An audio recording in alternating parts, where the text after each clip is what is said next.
இஸ்ரேலோட ராணுவம் தரப்புல இருந்து ஸ்டேட்மெண்ட்ஸ் வந்திருக்கு. மொத்தம் 7600 ஸ்ட்ரைக்ஸ் ஈரான் மேல நாங்க மட்டும் பண்ணியாச்சு. லெபனான் மேல தனியா 1100 பண்ணியாச்சு. அதுவும் வெள்ளிக்கிழமை நடக்கக்கூடிய ஸ்ட்ரைக்ஸ் எல்லாத்தையும் சேர்த்து மொத்தம் 7600 சக்சஸ்ஃபுல்லா பண்ணிட்டோம். இந்த ஜாயிண்ட் ஆபரேஷன் அமெரிக்காவோட நாங்க எகெயின்ஸ்டா தெஹ்ரான்ல செஞ்சுட்டு இருக்கோம். இதுல 2000 ஸ்ட்ரைக் வந்து பாத்தீங்கன்னா ஹெட் குவார்டர்ஸ் மிலிட்ரி ஆப்ரேட் பண்ணக்கூடிய பகுதிகளை நாங்க அடிச்சோம். பேலன்ஸ் இருக்கக்கூடிய 4700 தாக்குதல்ங்கிறது இந்த மிசைல் ப்ரோக்ராம் வச்சிருக்காங்க இல்லையா, ஸோ அது மேல எல்லாம் நாங்க தாக்குதல் பண்றோம் அப்படிங்கிற சொல்லிக்கிறாங்க. கண்ணா இங்க பாருங்கப்பா அப்படிங்கிறது போல ஈரானோட ட்ரோன் ஃபேக்டரி வந்து பாத்தீங்கன்னா ஒரு வீடியோ எடுத்து போட்டிருக்கிறாங்க.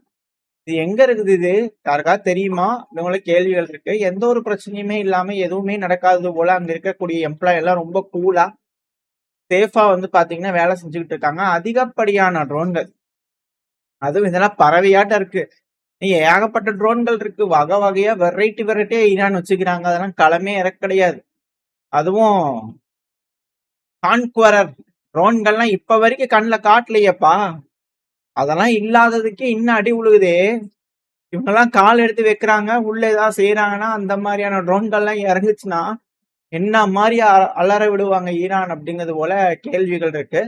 இப்போ இன்னொரு சைட்ல வந்து பாத்தீங்கன்னா ஹமாஸ் கிளம்பி இருக்காங்க. ஈரானோட வாடை இந்த படி. இன்னும் ஹிஸ்புல்லா மட்டும்தான் இப்போதைக்கு இணைஞ்சு கொஞ்சமா ஏதோ லைட்டா தட்டி காமிச்சிட்டு இருக்காங்க. அவங்களும் ஃபுல் ஃபிளஜ்டா உள்ள இறங்கல. 100 காமிச்சதுக்கே அலறி போயிட்டாங்க இஸ்ரேல். யமனோதீஸ்வர் சைலண்டா நின்று வேடிக்கை பாட்டுக்கிறாங்க. வரட்டும் இந்த பம்பர் கட்டு மண்டை அப்படிங்கிறது போல. அதுவும் இந்த செங்கடலோட வடக்கு பகுதியிலே நிப்பாட்டிட்டாங்க, ஹால்ட் அடிச்சுட்டாங்க. ஏன்னா இஸ்ரேலோட தெற்கு பகுதிகளை ப்ரொடெக்ட் பண்ணலாம் அப்படிங்கிறது போல வந்து பாத்தீங்கன்னா ஜெராட் ஃபோர்ட் ரக விமானம் தாங்கிய போர்க்கப்பலை வந்து பண்ண நிப்பாட்டி வச்சுக்கிறாங்க. யமனோதிஸ் திடீர்னு தாக்கிட்டாங்கன்னா என்ன பண்றது? பல்வேறு தாக்குதல்கள் 3 பேரும் ஒவ்வேந்தர்கள் போல வந்து பாத்தீங்கன்னா 3 பலியா அடிச்சுட்டாங்கன்னா என்ன பண்றது அப்படிங்கிறதுனால வெயிட் பண்ணி பாத்துக்கிட்டு இருக்காங்க. இப்போ இந்த சமயத்துல ஹமாஸ் வந்து மிலிட்டரி பரைட் நடத்திக்கிறாங்க. இப்போ எத்தனை நேரத்துல இருந்து வளைச்சு இஸ்ரேலுக்கு அடி உழவு போகுது அப்படிங்கிறது தெரியல. நம்ம முன்னாடி சொன்ன மாதிரிதான் எல்லாத்தையும் பதுக்கி இருக்கிறாங்க. சண்டையே பிடிக்கல, லிட்ரலா சண்டையே பிடிக்கல, சும்மா பின்வாங்கி இருக்கிறாங்க அப்படிங்கிறவங்களாம் சொன்னேன். ஹிஸ்புல்லா தரப்புல இருந்தும் சரி, பஸ்ரல் அசாத் அவர்களோட படை சரியா இருக்கிறவங்களாம் சரி, சும்மா பதுங்கி இருக்காங்க, அப்படியே அமைதியா இருக்காங்க, ஒரு கட்டத்துக்காக வெயிட் பண்ணிட்டு இருக்காங்க அப்படிங்கிற தெளிவா தெரியும்.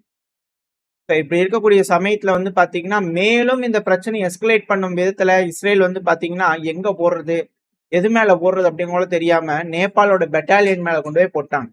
எங்கப்பா நேபாள் அங்க போனாங்கன்னா ஹிஸ்புல்லா லெபனான்ல வந்து பாத்தீங்கன்னா யூனிஃபில் இருக்கும் இல்லையா, யுனைடெட் நேஷன்ஸோட அமைதிப்படை, அவங்களே அமைதிப்படை, அமைதியா இருக்கிறவங்க மேல கொண்டு போய் குண்டை போட்டீங்களேப்பா அப்படிங்கிற செய்திகள்.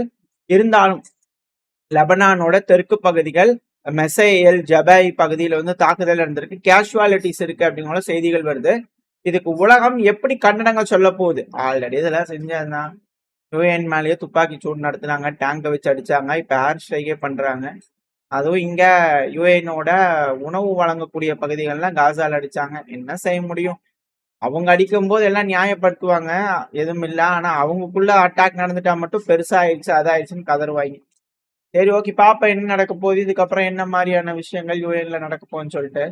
இதுல என்னன்னா யூஎன்ல வந்து பாத்தீங்கன்னா கிளஸ்டர் குண்டுகள் ஈரான் பயன்படுத்த, ஏன்னா அதெல்லாம் எந்த லேசர் டோம், ட்ரோன் டோம், அந்த டோம் இந்த டோம்ல வேலைக்கு ஆக மாட்டேன். அதனால கொத்து குண்டுகளை சௌரியத்துக்கு வந்து பாத்தீங்கன்னா ஈரான் போட்டுக்கிறாங்க. ஏன்னா பாம்பரை கொண்டு போய் கொத்து குண்டுகள் மாதிரி இவங்க சௌரியத்துக்கு ஈரான்ல போடும்போது அப்புறம் அவங்களால முடிஞ்சது இங்க போடத்தானே செய்வாங்க அப்படிங்கிற கேள்வி. அதுக்கு யாரும் பெருசா எதுவும் கண்டனங்கள் தெரிவிக்காதனால யூஎன் தரப்பு இருந்து எதுவும் செய்ய முடியாதனால அமைதிப்படை மேல போட்டாங்களா அப்படின்ற கேள்விகள். இப்போ வெயிட் பண்ணி பார்ப்போம் என்ன மாதிரியான விளைவுகள் இதனால வரப்போகுது, இஸ்ரேல் எப்படி ப்ரெஷரை ஹேண்டில் பண்ண போறாங்க. ஏன்னா ஆல்ரெடி இட்டாலியெல்லாம் வந்து பாத்தீங்கன்னா இது இல்லீகல் வார் அப்படிங்கிறது கூட சொல்லிட்டாங்க. இட்டாலி வந்து பண்ண ஜார்ஜியா மெலோனி அவர்கள் பிரைம் மினிஸ்டர் அவர்கள் தரப்பு இருந்து இட்டாலியான நாங்க இதுல பார்ட்டிசிபேட் பண்ணல, இதுல ஒரு பார்ட்டாவும் நாங்க இருக்க விரும்பல. ஏன்னா இட்டாலியனோட பார்லிமெண்ட் நாங்க என்ன சொல்றோம் அப்படின்னா இஸ்ரேலும் அமெரிக்காவும் சேர்ந்து ஈரான் மேல இல்லீகலா ஒரு போரை தொடுத்துக்கிறாங்க. இது அவங்களோட தன்னிச்சையா முடிவெடுத்து இந்த உலக சட்டத்தை எல்லாத்தையும் மீறி அவங்க போய் பண்ணிட்டு இருக்கிறாங்க. அதுக்கு எங்களுக்கு சம்மந்தம் இல்லையப்பா, நாங்க அதுல பார்ட்டும் இல்ல, உதவ மாட்டோம், எங்களை விட்டுருங்க அப்படிங்கிறது போல இட்டாலி தரப்பு வந்து வந்திருக்கிறாங்க. ஒரு மனமாற்றம் எதனால அப்படின்னா பிரான்ஸ், ஜெர்மனி பேஸ் எல்லாத்தையும் அடிச்சுட்டு இருக்கிறாங்க ஈரான். அதுக்கான காரணம் அவங்களோட இன்வால்வ்மெண்ட். படைகள் அனுப்புறேன், ட்ரூப் அனுப்புறேன், அதை காப்பாத்துறேன் அப்படிங்கிறவங்கள வந்துருக்காங்க. ஸோ அதனால வந்து பார்த்தீங்கன்னா ஈரான் அவங்களோட பேஸையும் அடிச்சுட்டு இருக்காங்க.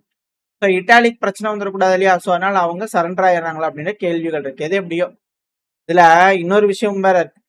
ஏன் இட்டாலி இந்த அளவுக்கு கோவப்பட்டு இது போல இல்லீகல் வார் அப்படிங்கிற சொல்றாங்க அப்படின்னா, ஜேடி வேன்ஸ் அவர்கள் திரும்பவும் ரஷ்யா உக்ரைன் பிரச்சனையை பத்தி பேச ஆரம்பிச்சுக்கிறாங்க. எங்களுக்கு அமைதி வேணும், உக்ரைன்ல அமைதியை அச்சீவ் பண்ணியே ஆகணும். ஏன்னா எங்க தலைவர் டொனால்டு ட்ரம்ப் யாரு, ஜேடி வேன்ஸ் யாரு சொல்றான், அமெரிக்காவோட துணை அதிபர் சொல்றாங்க. அவங்க என்ன பண்ணிட்டு இருக்கிறாங்க, ஒரு போர்ல இருக்கிறாங்க. ஆனா அவங்க இன்னொரு போர்ல வந்து பாத்தீங்கன்னா பிரச்சனையை முடிக்கணும் அப்படிங்கிறாங்க. அதுக்கு ட்ரம்ப் அவர்களோட பாலிசி என்னவா இருக்கு அப்படின்னா, அதாவது நம்ம ஊர்ல ஏகப்பட்ட பாரின் பாலிசி இருக்கலாம், இந்த ரஷ்யாவுக்கும் சரி உக்ரைனுக்கும் சரி. ஆனா எங்களோட தலைவர் என்ன சொல்லிக்கிறார், டொனால்டு ட்ரம்ப் அவர்கள் என்ன சொல்லிக்கிறார், ரொம்ப கிளியரா சொல்லிக்கிறார். கொல்றத நிறுத்தணும், திரும்பவும் ட்ரேடுக்கு போகணும் அப்படிங்கிற சொல்லிக்கிறாரா இல்லையா? ஸோ அதைத்தான் வந்து பாத்தீங்கன்னா நாங்க இப்ப செய்ய போறோம். ஸோ அதனால ஹாஸ்டிலிட்டிஸ்லாம் ஸ்டாப் பண்ணிங்க, அதாவது மாறி மாறி தாக்குதல் பண்ணதெல்லாம் நிறுத்திட்டு பொலிட்டிக்கல் செட்டில்மெண்ட் என்னன்றதை பார்த்து செட்டில் பண்றதுக்கான வழியை பாருங்க.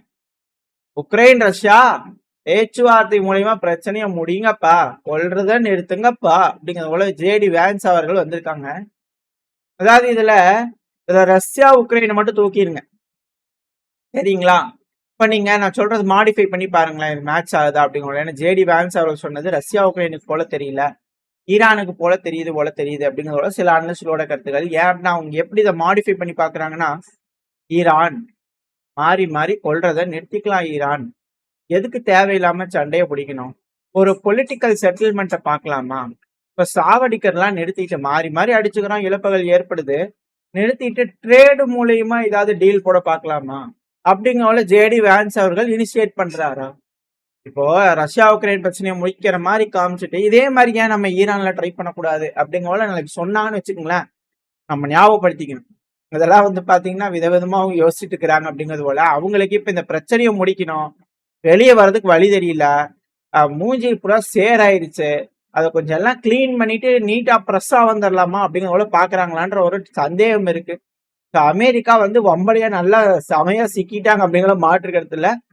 எப்படி இதுல இருந்து காலை வெளியே எடுக்க ட்ரை பண்றாங்க, புதகுழியில இருந்து எப்படி தப்பிக்க ட்ரை பண்றாங்க அப்படிங்கிறது பார்க்கலாம்.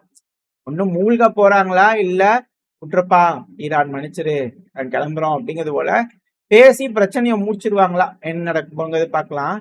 ஏன் இது போல ஜேடி வேன்ஸ் அவர்கள் ரஷ்யா இழுத்தாங்கன்றதுக்கு இன்னொரு இருக்கும் இல்லையா காரணங்கள்.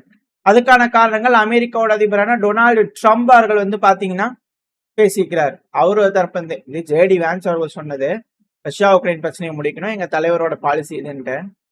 அதுல நார்மலா பேட்டி பண்ணிட்டு இருக்கும் போதுதான் அதுல நிறைய விஷயம் தம்பாவல் சொல்லியிருந்தாரு. இதுல பர்டிகுலரா வந்து பாத்தீங்கன்னா ரஷ்யா வந்து பாத்தீங்கன்னா ஈரானுக்கு உதவுறாங்க, லிட்டிலா ஹெல்ப் பண்றாங்கன்னு நான் நினைக்கிறேன் புட்டின் அவர்கள். எனக்கு கொஞ்சம் சந்தேகம் இருக்கு. ஏன்னா அமெரிக்காவான நம்ம வந்து பாத்தீங்கன்னா உக்ரைனுக்கு உதவுறோம் இல்லையா, லிட்டில் பிட் உக்ரைனுக்கு. ஸோ அதனால ப்ராபப்ளி அதனால நம்மளுக்கும் இஸ்ரேலுக்கும் எதிராக வந்து ஈரானுக்கு ரஷ்யா உதவுறதுக்கு வாய்ப்பு இருக்கு அப்படிங்கிற ஒரு நம்பிக்கை.